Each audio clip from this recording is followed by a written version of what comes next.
नमस्कार, आप देख रहे हैं ए न्यूज 24 और मैं हूं दुपात्रा। और आइए खबरों में आगे बढ़ने से पहले एक नजर अब तक की सुर्खियों पर। शहीद आजम भगत सिंह, राजगुरु व सुखदेव की पुण्यतिथि पर शहर में कई कार्यक्रम हुए आयोजित, दी गई श्रद्धांजलि। शहर के सरकारी कार्यालय हुए तंबाकू मुक्त, उपायुक्त ने पदाधिकारियों को दिए कई दिशा निर्देश। पुलिस ने मोबाइल छीनते गिरोह का किया भाटाफोड़, गिरोह के 3 सदस्य गिरफ्तार।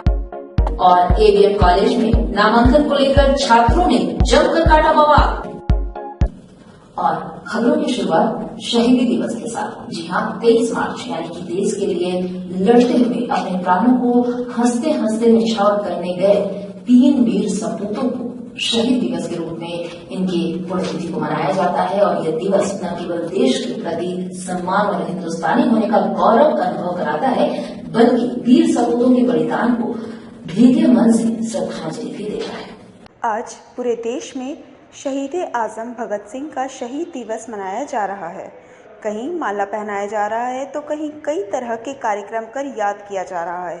भगत सिंह का जन्म 28 सितंबर 1907 को हुआ था और 23 मार्च 1931 को शाम 7:23 पर भगत सिंह, सुखदेव तथा राजगुरु को फांसी दे दी गई थी।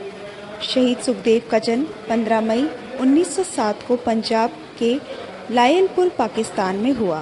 भगत सिंह और सुखदेव के परिवार लायलपुर में पास ही रहने से इन दोनों वीरों में गहरी दोस्ती थी। साथ ही दोनों लाहौर नेशनल कॉलेज के छात्र थे।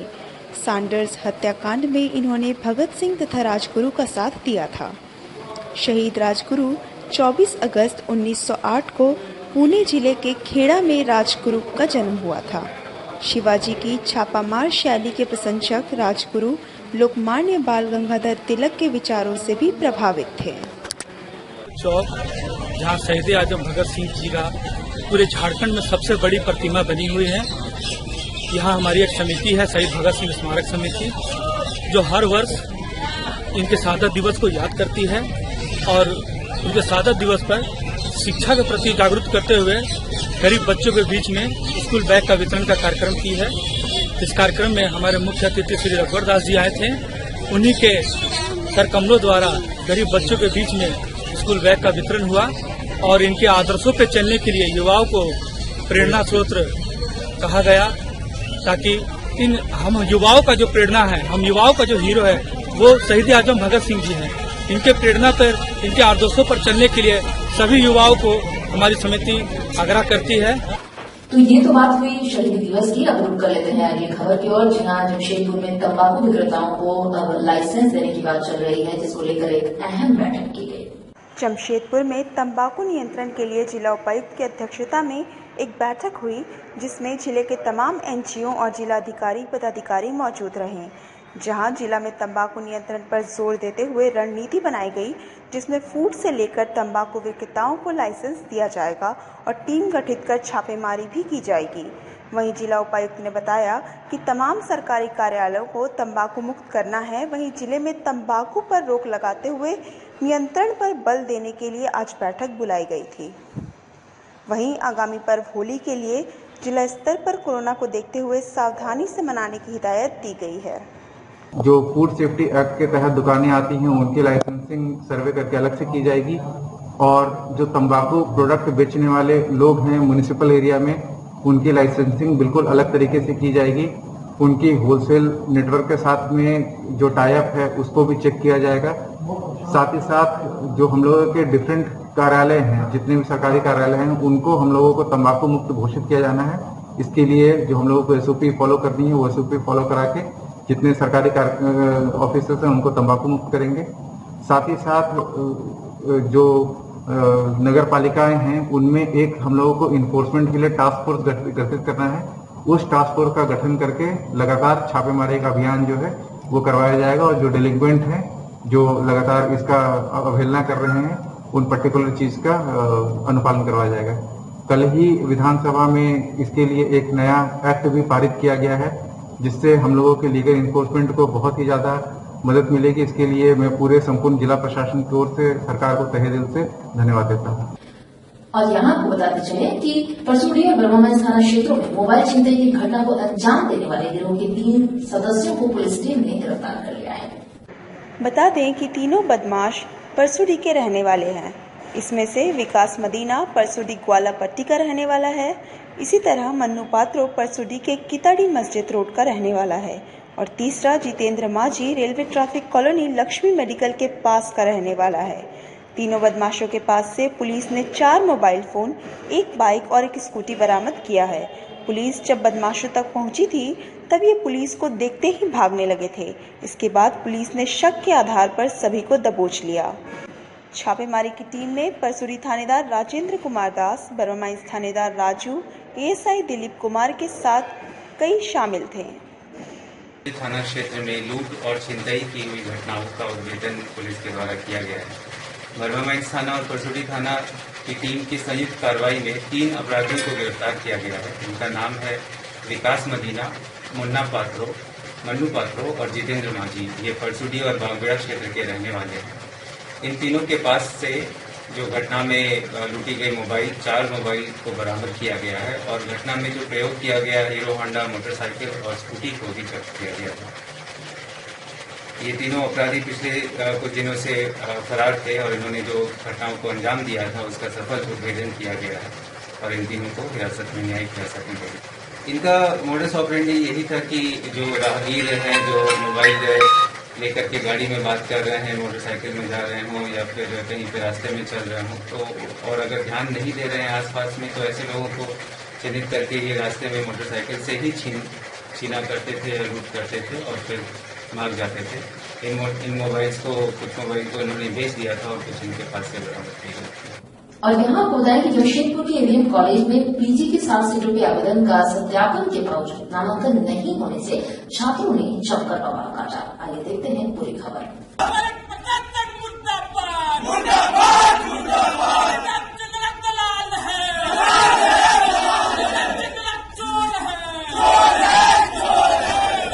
एवीएम कॉलेज में यूजी और पीजी के नामांकन के लिए पिछले दिनों पोर्टल खुला था, जिसमें काफी संख्या में छात्रों ने नामांकन के लिए आवेदन दिया। इसी क्रम में पीजी के लिए 17 छात्रों ने आवेदन जमा किया, जिसमें से 7 छात्रों का नामांकन का सत्यापन 12 मार्च तक कर लिया गया था।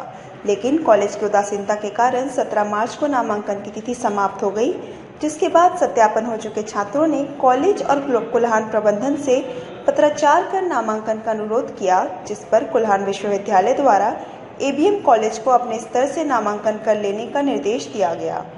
लेकिन कॉलेज के द्वारा 6 छात्रों को फोन पर नामांकन के लिए फीस जमा करने की बात कहते हुए यह भी धमकी दी गई कि इस बात की जानकारी किसी को ना दी जाए, जिसको लेकर पूर्व छात्र संघ के अध्यक्ष रह चुके प्रेम कुमार नामक छात्र ने कॉलेज प्रिंसिपल मुद्रिता चंद्रा पर आरोप लगाते हुए कहा कि उन 7 छात्रों में वे भी है, लेकिन प्रिंसिपल पूर्व भावना से ग्रसित होकर उनका नामांकन नहीं करने देने की साजिश रच रही है। छात्र जब इसकी जानकारी लेने कॉलेज पहुंचे तो प्रिंसिपल बिना पूर्व सूचना के छुट्टी में थी और उनके अनुपस्थिति में किसी अन्य को भी प्रभार नहीं दिया गया था, जिससे पूरा विभाग बंद पड़ा हुआ है। बावजूद फोन पर छात्रों को धमकी दी जा रही है, जिसके विरोध में छात्र कॉलेज गेट के समक्ष धरना पर बैठे हुए हैं और यह धरना तब तक जारी रहेगा जब तक उसका नामांकन नहीं हो जाता। अभी कुछ दिन पहले यूजी और पीजी का पोर्टल खुला था। पोर्टल पे 17 बच्चा नामांकन किया पीजी में और यूजी में किया, उसका संख्या हमको नहीं पता है। 7 बच्चों का कॉलेज वेरीफाई किया, 10 बच्चा कॉलेज में आए नहीं, 7 सीट बचा था। उसके बावजूद भी प्रिंसिपल के द्वारा 7 बच्चा का नामांकन रोक दिया गया। नामांकन ये कह के रोक दिया गया कि 17 लोग अप्लाई किए हैं और हमारे पास 10 एक्स्ट्रा सीट नहीं है तो हम किसी का नामांकन नहीं लेंगे। हम रोज कॉलेज आ रहे हैं 12 तारीख से कंटिन्यू। कल कॉलेज में प्रिंसिपल से मिले, दबाव बनाए तो DSW का चिट्ठी आया कि मेरिट के आधार पे और नहीं तो रिजर्वेशन के आधार पे बच्चों का एडमिशन लिया जाए। मेरा फॉर्म वेरीफाई करके लो 12 तारीख से ही रखा हुआ है।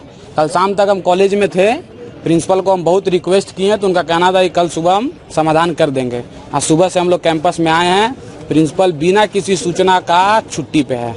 इसका जानकारी किसी को नहीं है, ना ही किसी प्रोफेसर को कॉलेज का चार्ज दे के गया है। मांग हम लोग का यही है कि सभी छात्रों का एडमिशन हो और कैंपस के तरफ से फोन करके छात्रों को डराया भी जा रहा है कि आपका गुप्त रूप से एडमिशन हो रहा है, बाहर किसी को नहीं बताना, अगर आप बताइएगा तो आपका नामांकन हम कैंसिल कर देंगे। और अब बात करेंगे बंगाल में होने वाले चुनाव की। जी हां, 27 मार्च को पश्चिम बंगाल में चुनाव होने वाला है और इस प्रथम चरण के चुनाव के मद्देनजर एसएसपी ने सीमावर्ती जिले के थानों का निरीक्षण किया।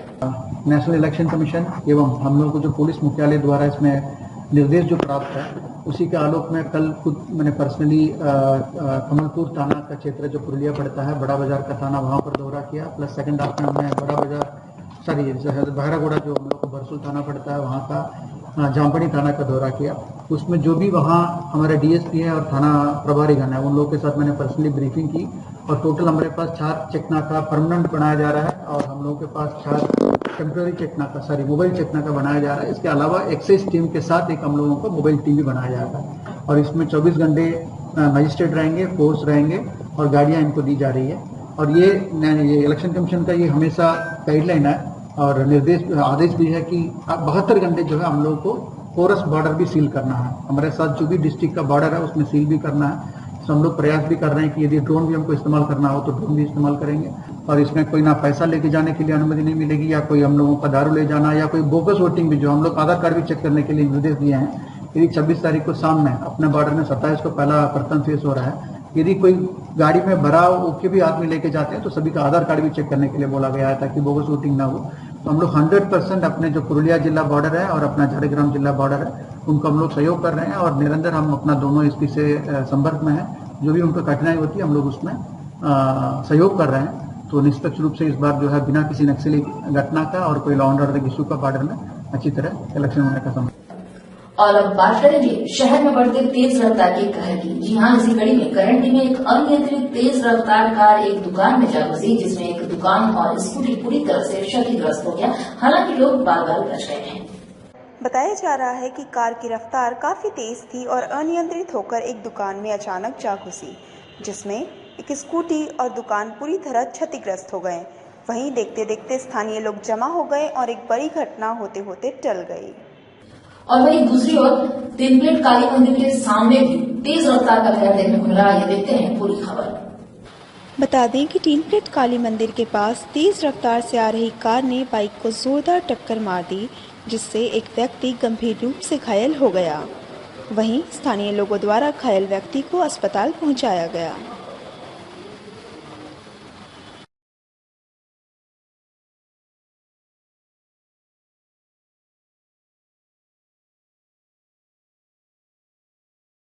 और इधर कोरोना के मद्देनजर कोरोना की दूसरी लहर को देखते हुए पूर्वी सिंहभूम जिला प्रशासन ने कमर कस लिया है, जिसको लेकर उपायुक्त ने अहम बैठक की। एक तो law and order point of view plus दूसरा है आपका कोरोना पॉइंट ऑफ व्यू। इसमें हम दूसरे लोग एक दूसरे से संक्रमित कैसे नहीं हो उसको भी हमको ध्यान रखना है और पुलिस जो हम कैसे उससे बचा कर रखेंगे उसको भी हम लोग को ध्यान में रखना है। इस सिलसिले में हम लोग आज काफ़ी सारा उन लोग से वार्तालाप किए थे और ये कुल मिला के हम लोगों का जो फोर्स है उसी फोर्स से करना होगा, क्योंकि ज़्यादा जिला में सभी जिला में जो है अभी कोविड के चलते कहीं ना कहीं इशूज़ है, उसमें फोर्स कोविड ड्यूटी में लगा हुआ है। तो इसलिए हम लोग अपने पास जो फोर्स है उसमें कैसे हम लोग काम करेंगे और इसमें पहले से ही जो होली के समय में जो कांड वगैरह हुआ था, पर्व के समय में जो कम्युनल प्रॉब्लम क्रिएट करने वाले हैं, तो इन लोगों को चिन्हित करके हम लोग पहले ही निरोधात्मक कार्रवाई कर रहे हैं और उनको पीस कमेटी मीटिंग में भी हिदायत दिया जा रहा है कि जो इस बार जो है हम अपने बाहर निकलें और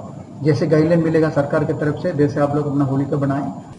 और वहीं अगर बात करें कि कोरोना काल में सभी लोग परेशान थे। जी हां, कोरोना काल में लगभग सभी उद्योग धंधों को सरकारी आदेश के बाद गति दी गई थी, मगर पाठ इत्यादि पर ग्रहण तब तक लगा पड़ा था जब तक कि यहाँ पर सरकारी आदेश नहीं आए थे। हालांकि अभी तक सरकारी आदेश नहीं मिले हैं। वहीं जायजा लेने के क्रम में पता चला कि शहर में निको पार्क पूरी तरह से तैयार कर दिया गया है, बस इंतजार है तो सरकारी आदेश का।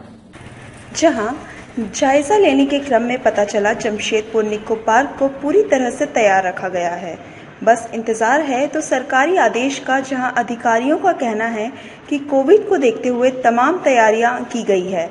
जैसे ही सरकारी आदेश आता है आम लोगों के लिए निको पार्क के तमाम मनोरंजन के साधन को खोल दिया जाएगा। तैयारी चल रही है, जैसे डीसी का आदेश आएगा मैं खोल दूंगा और हमने पूरी तैयारी कर ली है। कोविड के नजरअंदाज रखते हुए कोविड के जो भी नियम कानून है उस गाइडलाइन को फॉलो करते हुए हमने पार्क खोलूंगा जब आदेश मिलेगा तब हमने पूरा अरेंजमेंट कर लिया है। तो आज के लिए बस इतना ही। आप बने रहिए हमारे साथ, देखते रहिए AM News 24 तमाम खबरों के लिए।